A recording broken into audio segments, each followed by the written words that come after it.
Think about your earliest memory. Maybe you're 4 years old, playing in the grass, a birthday cake. Now think about the 3 years before that. Thousands of days, millions of moments, entire years of your life, completely gone. You were conscious, you were awake, but you will never get those years back because your own brain decided you weren't allowed to keep them.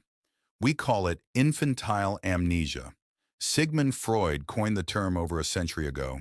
He thought we repressed our early years because they were psychologically traumatic. He was wrong about the reason, but he was right about the trauma, just not psychological trauma, biological trauma. Every single person watching this video is missing the first 3 to 4 years of their life. You don't remember your first steps. You don't remember learning to speak. You don't remember the faces of your parents when they looked at you in the crib. It is a total blackout. And for a long time, science had a very comforting explanation for this. They said your infant brain just wasn't developed enough to record memories, like a camera without a memory card. You were experiencing things, but the hardware wasn't ready to save them. It sounds nice. It sounds clean. But modern neuroscience has realized it is completely false. Your infant brain was recording everything. It was building complex memories. It knew exactly what was happening. It just didn't let you keep them. To understand why your body did this to you, you have to understand what a human baby actually is.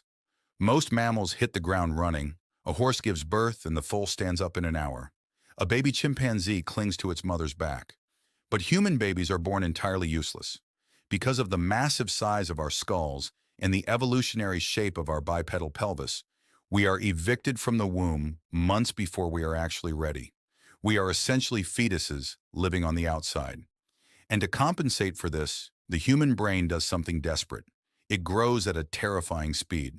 In the first year of your life, your brain doubles in size. By age 3, it has reached 80% of its adult volume. It is building neural connections, called synapses, at a rate of 1 million every single second. 1 million connections a second. Think about the sheer scale of that. Your toddler brain actually had 50% more synaptic connections than the brain you have right now. It was a dense, overgrown jungle of electricity and chemistry. Every single sound, every touch, every face you saw created a new physical pathway. You were a super learner. You were recording the world with a level of granular detail you will never achieve again in your life. You had a complete, functioning record of your existence. But there was a problem, a massive biological problem. All of that electricity requires fuel. The adult human brain is about 2% of your body weight, but it consumes 20% of your daily calories. It is an energy hog. But a toddler's brain? A toddler's brain consumes over 40% of the body's total energy. Nearly half of everything you ate, every calorie you managed to absorb, went straight to your skull just to keep the lights on. Evolution looked at this energy consumption and realized it was a death sentence. You were a prehistoric child. Calories were hard to find. You didn't have guaranteed meals.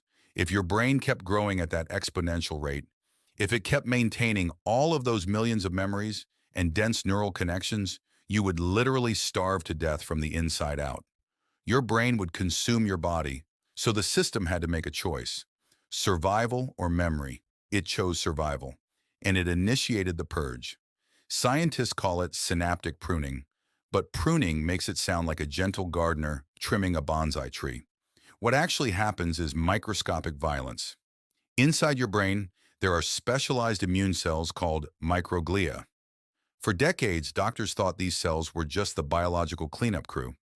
They thought microglia just floated around, eating dead tissue and fighting off viral infections. But recent imaging has revealed their true job during your childhood. They are the executioners. When your brain realizes it has too many connections, it starts tagging them. It chemically marks the synapses that hold your earliest memories.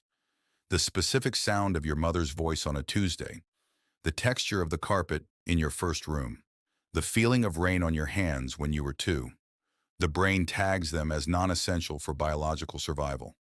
And then the microglia arrive. They literally surround the synapse, engulf it, and digest it.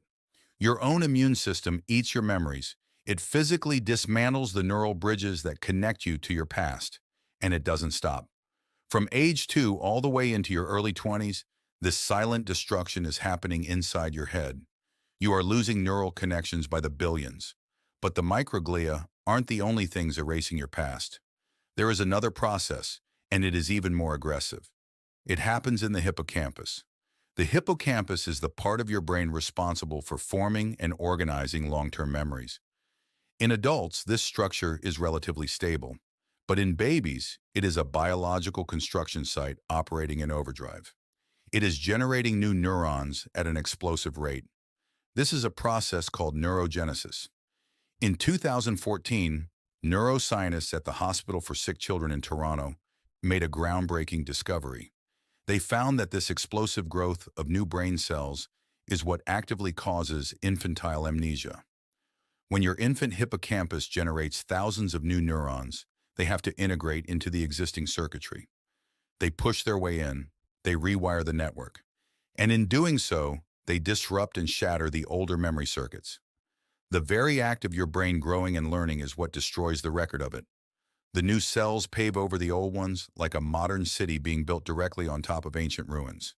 You can't access the ruins anymore. They are crushed. They are buried under the concrete foundation of who you are now. This is the biological reality of growing up. Your brain is a limited container. It cannot hold everything. To learn the complex rules of human society, to learn how to read, how to do math, how to navigate social hierarchies, and survive in a dangerous, unpredictable world, it has to make room. It has to wipe the hard drive. Evolution decided that remembering the exact shape of a rattle you held when you were 10 months old does not help you survive a predator.